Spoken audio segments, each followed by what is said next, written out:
척박한 사막 한가운데 붉은 사암 산맥에 몸을 숨긴 전설로 남은 도시가 있습니다.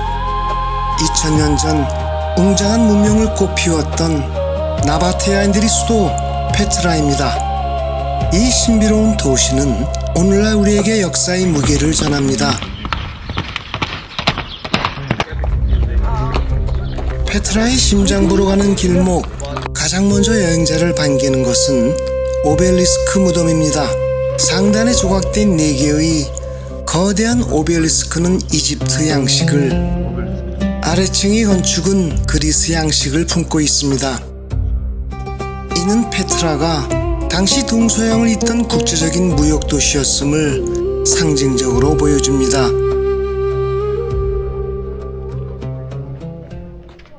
이제 페트라로 향하는 유일한 통로 실크로 들어섭니다. 약 1.2km에 달하는 이 길은 수만 년 전 지각 변동과 급류가 깎아낸 대자연의 조각품입니다.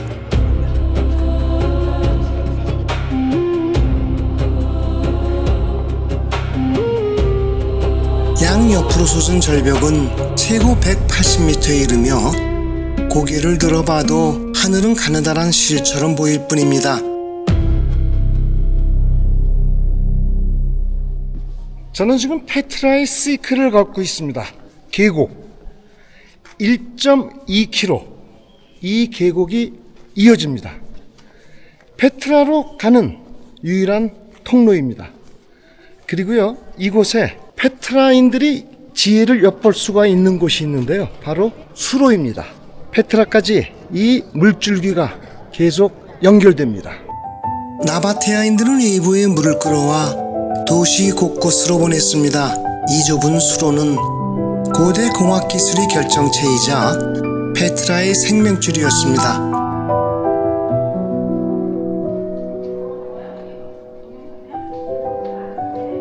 길을 걷다 보면 마주하는 희미한 낙타와 상인의 발치 조각들은 이곳이 고대 실크로드를 누빈 대상들의 안식처였음을 묵묵히 증언합니다.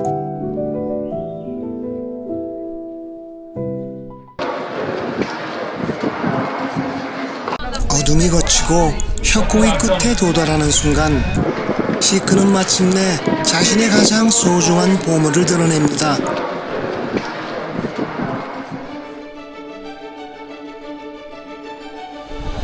기적처럼 나타난 붉은 전당. 아파트 14층 높이에 달하는 이 거대한 건축물은 바위를 위에서 아래로 파내려가며 조각한 인류 예술의 극치입니다. 헬레니즘 양식의 정교한 기둥과 조각들은 수천 년의 세월을 견뎌냈습니다. 그리스와 로마 건축의 핵심 요소들이 고스란히 담겨 있습니다. 알렉산더 대왕이 열어놓은 헬레니즘 시대의 문화적 영향력이 무역을 통해 자연스럽게 흡수된 결과라고 볼 수 있습니다.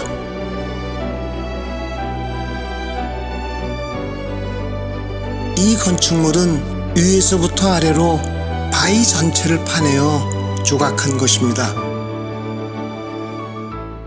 영화 인디아나 존스에서 본 영화 속 환상과는 달리 내부는 소박한 세계의 방뿐입니다. 진짜 비밀은 발밑에 있었습니다. 2003년 정면 바닥 아래에서 12구의 유골이 있는 지하 무덤이 발굴되며 이곳이 왕의 안식처였음이 증명되었습니다. 1200년 동안 침묵하던 금단의 도시를 깨운 것은 이방인들이었습니다. 1812년 현지인으로 변장해 목숨을 걸고 이곳에 잠입한 스위스 탐험가. 그는 마침내 알카즈네를 발견하며 고대 도시의 부활을 알렸으나 안타깝게도 32살의 나이에 요절했습니다. 27년 뒤 이곳을 찾은 스코틀랜드 파가 데이비드, 그의 섬세한 붓끝에서 탄생한 페트라의 그림들은 서구 사회에 엄청난 충격을 주었고 성경 속 도시가 실제함을 증명하는 계기가 되었습니다. 성경 속의 도시가 존재한다는 사실이 입증되면서 수많은 고고학자와 탐험가들이 페트라로 향하는 계기가 되었습니다. 1985년 세계 문화유산에 지정된 페트라는 영화 인디애나 존스를 통해 전 세계에 알려지며 엄청난 관광객이 몰려옵니다. 요르단의 페트라는 효자 노릇을 톡톡히 하게 된 것이죠. 이곳은요, 알카지네를 위에서 볼 수 있는 뷰어 포인트입니다.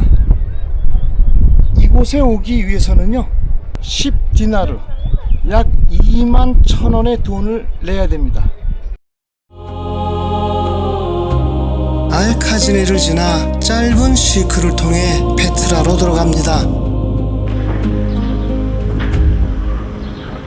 탁 트인 공간으로 나서면 페트라의 본격적인 위용이 드러납니다.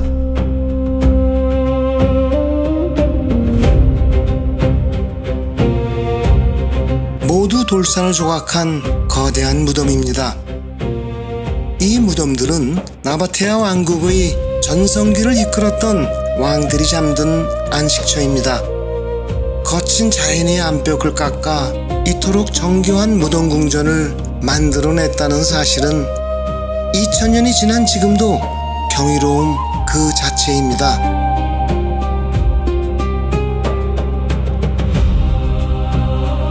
비록 오랜 풍파에 조각의 세밀함은 깎여 나갔지만 규모만큼은 고대 무역로의 주인공이었던 왕들의 마지막 성역이었음을 웅변하고 있습니다.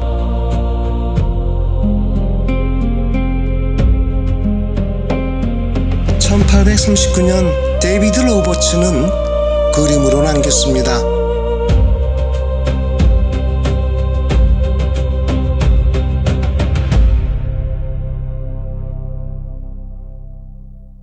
화려한 왕가의 무덤을 지나 조금 더 걷다 보면 화려한 장식 대신 대지의 결을 그대로 품은 소박한 공간들을 마주하게 됩니다.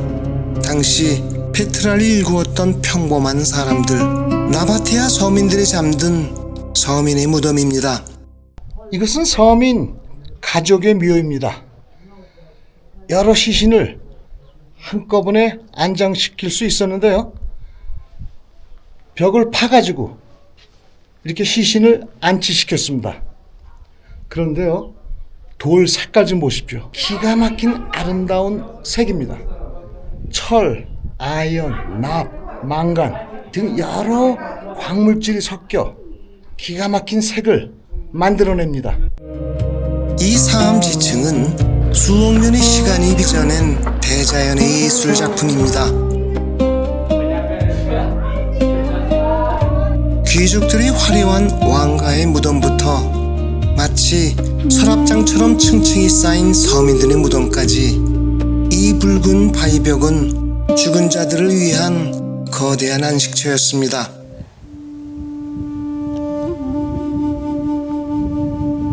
보는 이의 눈을 의심케 하는 장엄한 광경이 펼쳐집니다. 산 하나를 통째로 깎아 만든 나바테아 원형 극장은 페트라 건축의 정점입니다. 보통의 극장이 돌을 쌓아 올려 만들어졌다면 이곳은 거대한 사암 절벽을 안으로 파고 들어가며 깎아낸 세계에서 유일한 방식의 극장입니다. 시간이 흘러 일부는 마모되고 지진의 흔적이 남았지만 바위를 파고 들어간 이 극장의 골격만큼은 여전히 굳건합니다. 관객들이 드나들던 입구 역시 바위를 터널처럼 파내어 만들었습니다. 척박한 산을 깎아 예술과 소통의 장을 만들어낸 나바테아인들의 집념은 가장 위대한 흔적입니다. 서기 106년 로마가 점령한 뒤 만든 대로입니다. 서기 363년과 6세기와 7세기에 걸친 대지진은 도시의 모든 것을 앗아갔습니다. 지붕은 내려앉고 기둥은 도미노처럼 쓰러졌습니다. 설상가상으로 마침 홍해를 통한 바닷길이 열리면서 생명줄이었던 육로 무역로가 사라졌습니다. 페트라는 서서히 잊힌 도시가 되었습니다. 1812년 스위스 탐험가 브루크 하르트에 의해 다시 세상에 알려지기 전까지 페트라는 1200년 동안 깊은 침묵 속에 잠겨 있었습니다. 나바테인들이 사라진 페트라의 자리를 잡은 건 사막의 또 다른 유목민족인 베두인들입니다. 이들은 사막에 텐트를 치고 이곳저곳 옮겨 살던 사람들입니다. 20년 전 제가 이곳을 찾았을 때의 영상입니다. 이미 폐허가 된 고대 도시지만 페트라의 무덤 동굴들은 더운 사막에 더없이 좋은 주거 공간이었겠지요. 안에 들어도 돼요? 오케이. 그럼 들어볼게요. 시신을 치우고 놀랍게도 베두인들은 이곳에서 살았습니다. 이 무덤에서 200년 가까이 대를 물려 이곳에 산 것이죠. 그러나 이제 페트라 무덤에서는 더 이상 살 수 없습니다. 유족을 보호하기 위해 동굴에 거주하는 베두인족을 강제로 이주시켰기 때문인데요. 유족 보호를 위해선 아주 다양한 일이 아닐 수 없습니다.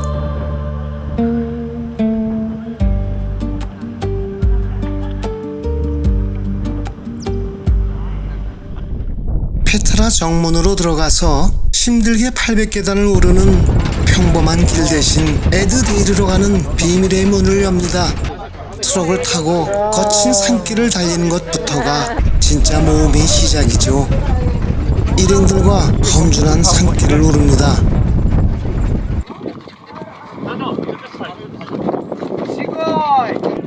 차조차 오를 수 없는 험준한 구간은 든든한 당나귀와 말에게 맡깁니다.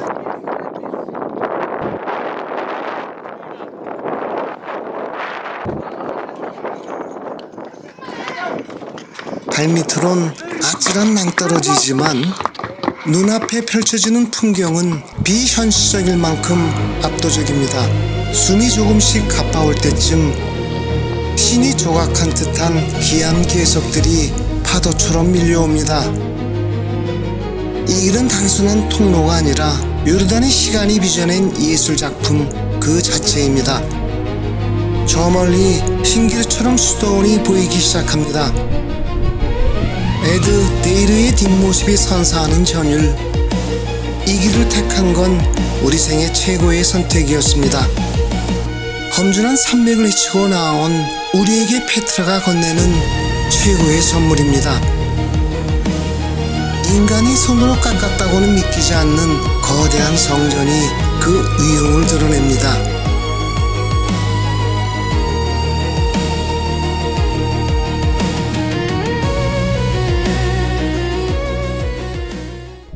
저 뒤에 보이는 건축물은요, 이곳 언어로 에드데이르라고 합니다. 수도원이란 뜻입니다. 고고학자들이 이것을 발견했을 때 십자가가 그려져 있었습니다. 그래서 이거를 수도원이라 이름 지었습니다. 폭이 50m, 높이가 45m나 됩니다. 거대한 안반을 파고 들어가 만든 기가 막힌 조각품입니다. 화려한 외관과는 달리 내부는 달랑 방 하나가 전부입니다. 정교한 그리스 헬레니즘 양식의 기둥과 장식들이 붉은 사암 속에 녹아 있습니다. 거대한 바이산 자체를 통째로 깎아 만든 불멸의 예술품이죠. 1839년 화가 데이비드 로버츠가 마주했던 그 풍경도 지금과 같았을 겁니다. 세월은 흘러도 이 거대한 성전은 여전히 같은 자리에서 침묵으로 역사를 증명하고 있습니다. 800계단 대신 택한 이 특별한 길 끝에서 만난 페트라의 꽃 에드데이르였습니다.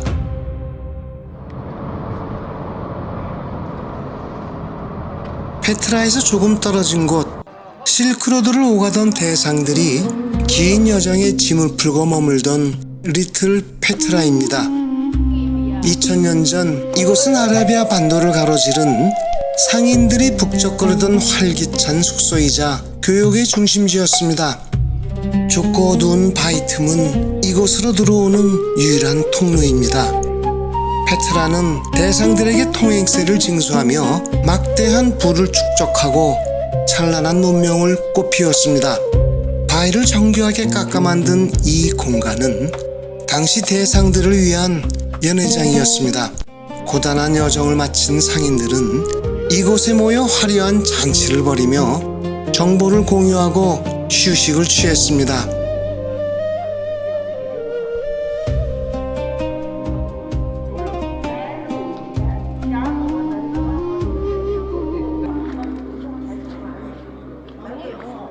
리틀 페트라에는요, 이처럼 식당이 많이 발견되었습니다. 이건 제법 큰 식당인데요. 옆에는 물 저장고도 있습니다. 돌을 깎아서 앉을 수 있는 공간도 만들어 놓았습니다. 이후 이곳에 정착해 살았던 베두인들이 남긴 천장의 그을음은 역사 위에 덧칠해진 또 다른 시간의 흔적입니다.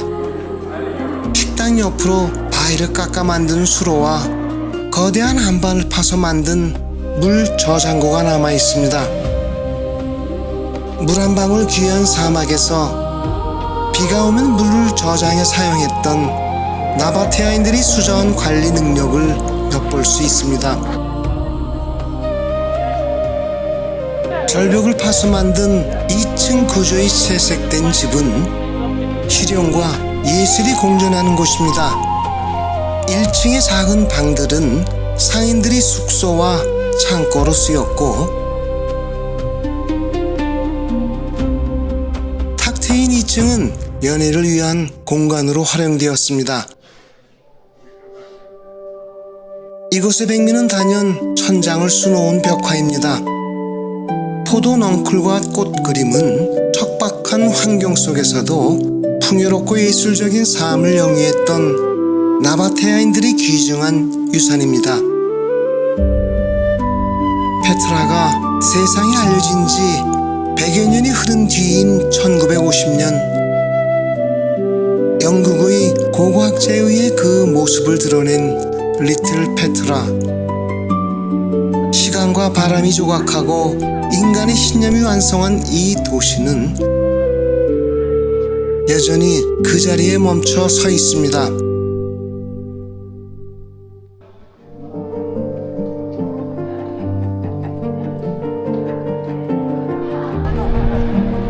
붉은 삶의 전설은 오늘을 사는 우리에게 묻습니다. 2000년 전 그들이 누렸던 번영과 그들이 남긴 겸허한 역사의 무게를